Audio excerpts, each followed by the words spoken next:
Welcome back to the Reformation, History B354. This is the first lecture of week 3, and it follows very naturally, so to speak, upon the last lecture from week 2, which I hope you will see when we get there eventually in time. The distinction and how it all fits together, because that's one of the exciting aspects, at least for me. But at first, some prefatory comments, or just introductory comments, or just class comments, so to speak, namely with the readings. You've read now, supposedly, the introduction in chapter 1 from Luther and the Reformation of the later Middle Ages. And that is, as I believe I said, posted in readings. And the reading for this week is Jordan of Quedlinburg's exposition of the Lord's Prayer, which too is posted in readings. It's not posted in week 3. Just because it's a big file. I hope you can get to it. And if you have any questions, just ask about where to find it. It should be right there. Again, those are what's posted are the page proofs, the final page proofs from the book. You can read them fine. Now, looking over those two, in the introduction to Jordan's exposition on the Lord's Prayer, there's some general information about Jordan, about late medieval catechesis, about the Lord's Prayer. And I think that can all help you understand what this text is and its context and why, I think anyway, it's important.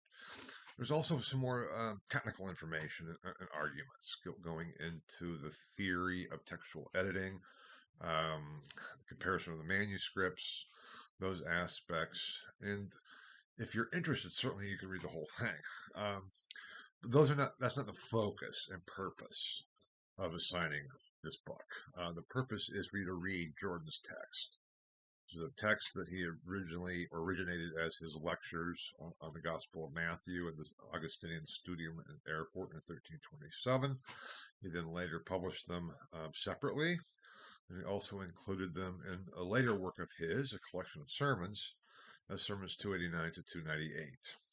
So it's a very complex textual tradition, which for me, since I deal with texts and what is a text and how do we go about editing texts and what is an edition of a text and all those kinds of fun questions, for me is very exciting because it causes all kinds of problems. And problems and questions are those things that fuel the historian. It's not simply going back to find out what we want to know. It is the questions and the problems and the issues that we have to solve, and not to assume that we know what things are based on a superficial first glance, so to speak. Now, the technical stuff you don't have to really worry about, but you're most welcome to. Certainly read it. You don't have to read the notes, even though you're most welcome to. I'm not going to ask you about the variation between manuscripts and things like that. That's not part of the text analysis whatsoever.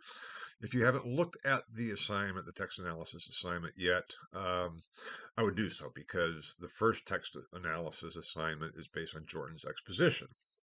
It's one of those texts.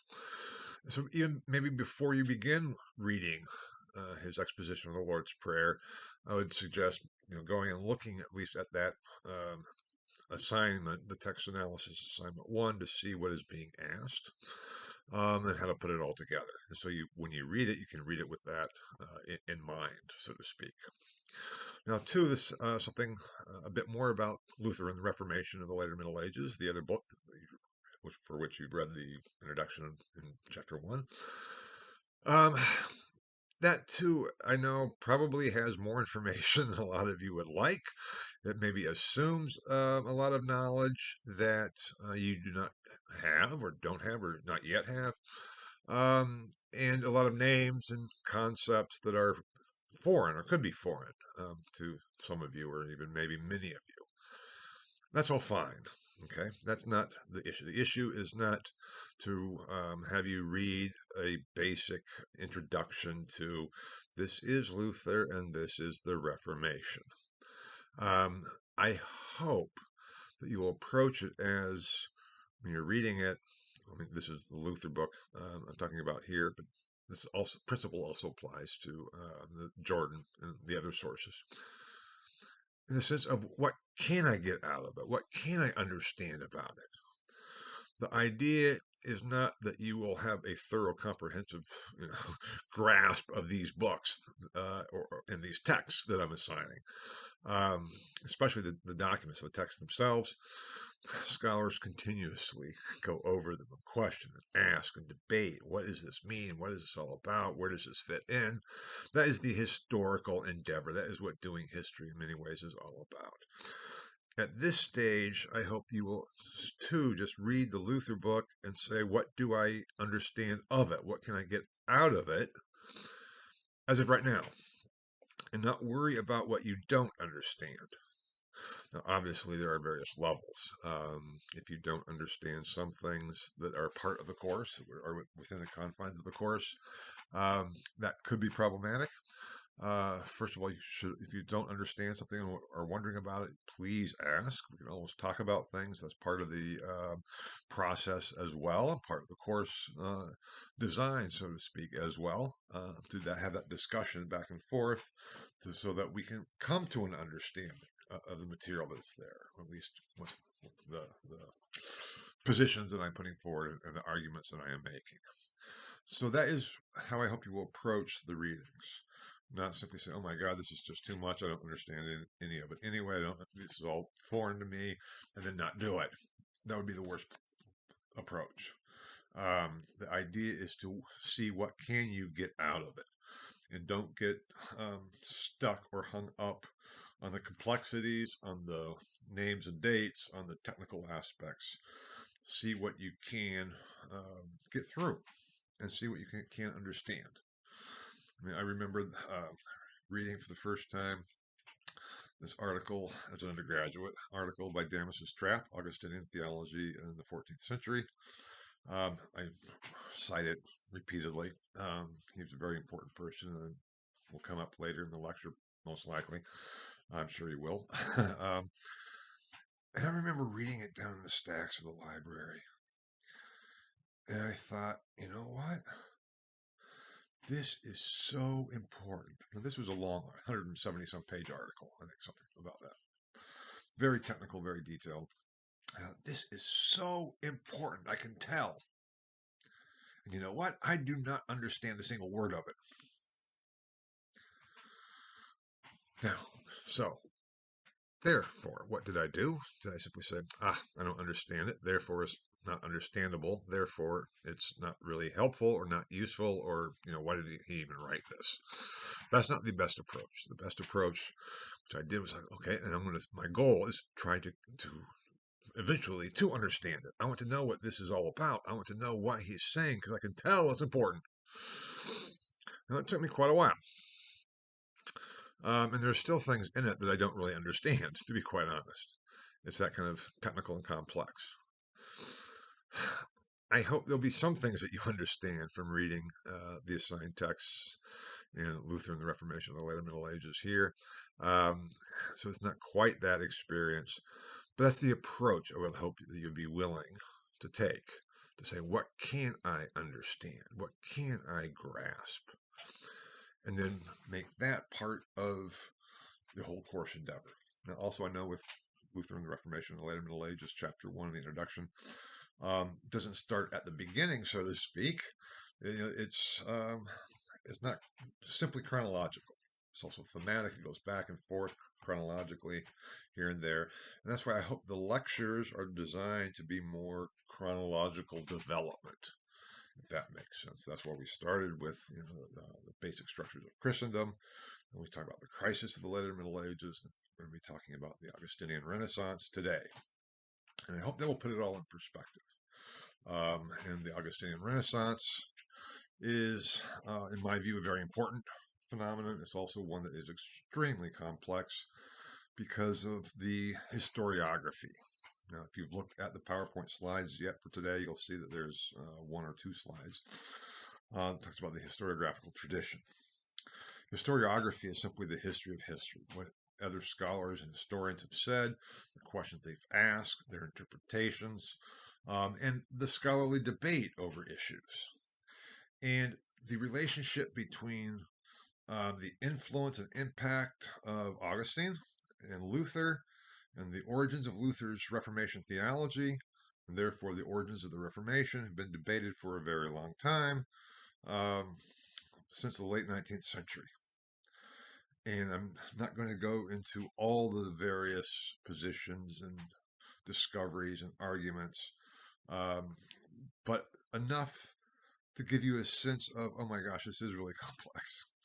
Obviously, the position I'm going to be presenting to you, and that's presented in a bit in the book, even though I have actually my most recent book is focused more on this, the Augustinian theology of the later Middle Ages, but is to help you through that. That's what these lectures are about, to help get you through this and make it a bit more manageable. Because it took me a long time to put it all together in terms of even the historiographical problem, in terms of what is late medieval Augustinianism. I'll be talking about isms shortly too in the lecture. It did, because it's very complex. And often scholars are talking about different definitions of the term, and they're arguing, but using different definitions of the term. And it can really be rather mind-boggling and mind-numbing at times. You almost feel like that sometimes just to throw up your hands. So what's the point? None of this really makes much sense. But if you stay with it and work through it and don't allow the complexity to overwhelm you, but to ask, what do I get from it? That is the learning endeavor. Learning is hard. Learning is difficult. And if it wasn't, we would never make any progress as human beings. I've often say, if we never did anything difficult, we would still be crawling around, because learning to walk is extremely difficult. I don't know if any of you remember learning to walk. I don't. But I do remember watching my two boys learn to walk. And it's not a pleasant experience. It's exciting, but then they fall down. You get up, take a couple steps, and they fall down. And that kind of must hurt a bit. It hurt when I fall down. I'm not saying you get injured or anything unless they crash their head on anything. Unfortunately, neither of my kids did. But it's a painful, difficult situation. But if we don't do that, we don't walk. Riding a bike is similar. Learning to ride a bicycle is painful and difficult. But once you get it, you get it. You can't say, no, that's too difficult for me. I'm not going to even try. I'm not going to work at it and not do it. And then you'll never ride a bike. Learning in college is similar. It is difficult and it's hard, and I know it's hard work and I know it's complex. The point is not simply to say, nope, I don't understand it. It doesn't speak to me. Why should I learn it? It doesn't have anything to do with anything that's important anyway. I'm not going to deal with it. Unfortunately, that's a very common attitude I have found in students. It's not a helpful one for them, and it certainly doesn't help the class, so to speak, because learning is always difficult, and it's something that I still struggle with. If we don't ever do anything that's difficult, we won't do much at all. I don't know if any of you have seen the movie A League of Their Own, with one of my favorites. It's about the women's professional baseball team. Tom Hanks is in it. Madonna is in it. It's a great movie. If you haven't seen it, I would highly recommend it. It's fantastic. But it's during World War II, and this is actually it's based on historical events, and they're real people that were being portrayed here and things. And Tom Hanks plays this crusty old baseball manager, baseball player. He got injured and became kind of an alcoholic, and he was assigned to coach one of these women's professional baseball teams. And it's fantastic to watch his transformation and the team's transformation. But at one point, the point of all this is that their star player on Tom Hanks' team, Dottie, who was a real person. We see her at the end of, after the movie, they kind of show the induction of these women to the Baseball Hall of Fame. Because she left and quit and went back to her husband, because her husband had been at war. He came back. She left the team to go back. And that was a big blow to the team who were going to be playing for the championship. So the manager, Tom Hanks, goes to see her and ask her to come back. And she just said, well, I like it, but it's so hard. And Tom Hanks' character says, hard. Hard. Of course it's hard. If it wasn't hard, everybody would do it. The fact that it's hard is what makes it great. She eventually did go back, but it's a great movie. But the point I want to make is that we should not shy away from challenges, from doing things that we can't do, from not trying to understand what we can't yet understand. That is how I hope you will approach this course and the readings that are assigned. And today I'll try. I'm already aware of the time, and know I have a tendency to run over, and certainly I didn't mean to spend over 15 minutes on this introduction. So that's kind of where we are right now, and then I'll try to be as brief as I possibly can going through this. I will say more about Jordan's exposition of the Lord's Prayer to begin next lecture, because that's where it really applies. And so in some ways this lecture provides the context for the next one, because in 1327, as we will see, from my view, is a very, very important date for the Augustinian Renaissance and for what's going on within the order and within Europe as such, which is when Jordan was lecturing on Matthew in the Studium at Erfurt. But we'll get all there to there in good time. So, without further ado, then, we can move on to the first slide, the first of two, the historiographical tradition. Now, why do I have this here? Because it is very complex, as I mentioned, and messed up. And the first slide there just has two basic positions, because this concept of the Augustinian Renaissance was a concept actually coined by my doctoral advisor, Heiko Obermann, in 1977.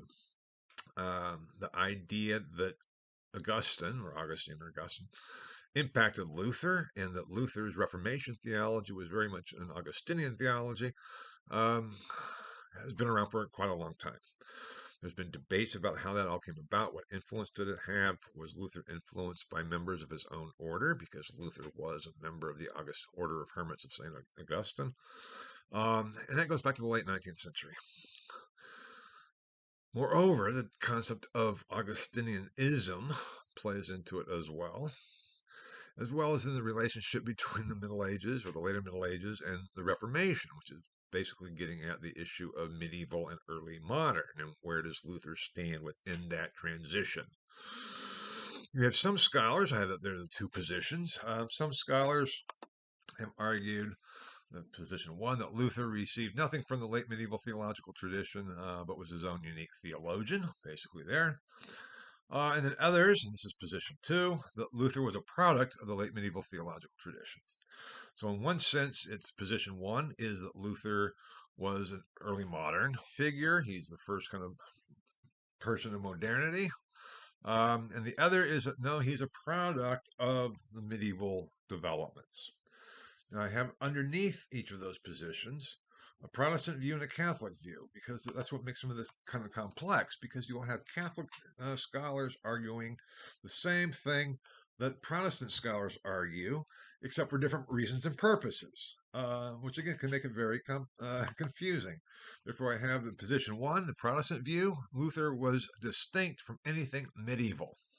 That's the Protestant view, that we don't want to see Luther as having anything to do with the medieval or late medieval tradition, because that is a corrupt position or tradition. It is corrupted since Paul. Paul is great, the early church is great, maybe Augustine is great, but thereafter it's all, I won't say heretical, but it is not good gospel biblical theology. And that's only revived with Luther. That's an extreme view, but we do still find it, and there are variations thereof. Now, the Catholic view would also argue at times, some Catholic scholars would argue, that indeed Luther received nothing from the late medieval theological tradition, but was his own unique theologian, and he was heretical. So he said, yeah, he wasn't part of good Catholic tradition. He was different. He was unique, and he was heretical. That's the problem. So you have Catholics and Protestants arguing the same thing, but for different purposes, for different reasons. And the same applies to position two there. We see position two, the Protestant view is Luther was unique, but was in keeping with the medieval theological tradition from which the church deviated. That part is to say and argue that Luther did not come out of nowhere. He's not this person coming from a completely different tradition. He's part of the Catholic tradition, but yet the church had deviated from this essential Catholic tradition of theology that Luther was continuing. And so therefore you can't really say he's a heretic because he's just continuing medieval developments and getting back to the original understanding of Catholicism being universal Christianity and Augustinian discussions thereof having the predominant influence, and on we go from there. Now, the Catholic view of that, there is that late medieval theology was corrupt. Saying, yes, he was a product of the late medieval theological tradition, but then this Catholic viewpoint, which is not all that different, it's more like a revision of the Catholic viewpoint of position one, is that the late medieval theological tradition became a corrupt tradition. It was not good theology. It was not good Catholic theology, Christian theology traditionally, which kind of culminated in the late 13th century with Thomas Aquinas. And then there was a decline thereafter, and almost a deviation from this Thomism and this culmination of the theological tradition in the 13th century. And so late medieval theology is a decrepit, bastardized, corrupt form of what had been the true viable tradition. And so Luther is part of that late medieval corruption. That's the Catholic view there too. Now, both of those are kind of extreme positions, but ones I wanted to put forward just to let you know that it's not like the Protestant theologians argue one thing and Catholics argue the other. At times, they're arguing the same position in terms of the relationship between Luther and the late medieval tradition, but for different purposes and with different outcomes. Now, as we move then to furthering on the historiographical tradition, within this general sense of the relationship between Luther and the medieval tradition, we also then have the more particular questions within that is what is the relationship between Luther and the reception and influence of Augustine or Augustine of Hippo, and then what is the relationship of Luther with his own order, the Order of Hermits of St. Augustine. Now here we have all kinds of issues and problems. I mentioned in the introduction already that the term Augustinian Renaissance was created by Heiko Obermann in 1977. And that is part of this larger debate of what constitutes Augustinianism. I think I'm going to skip, I'll come back to the campaign against the modern Pelagians, because that's very important, but I'm going to go now directly to deal with the problem with isms here, because Augustinianism, as most isms, was the creation of German scholars of the later 19th century, Augustinismus. We have all these isms, nationalismus, nationalism, and these are all created terms that take adjectival terms and turn them into substantive nouns. It's one thing to say Luther was an Augustinian theologian, or his theology was very Augustinian. It's another thing to say that he fits into this Augustinianism. It's one thing to say that someone is patriotic. It's another thing to say, they are an example of patriotism. I mean, it's an abstract, and it is very convenient and sometimes even helpful, but it also can lead us to think of these adjectives that we use to describe things as things in and of themselves, as nouns, and then we start analyzing these things. And that is what happened with Augustinianism.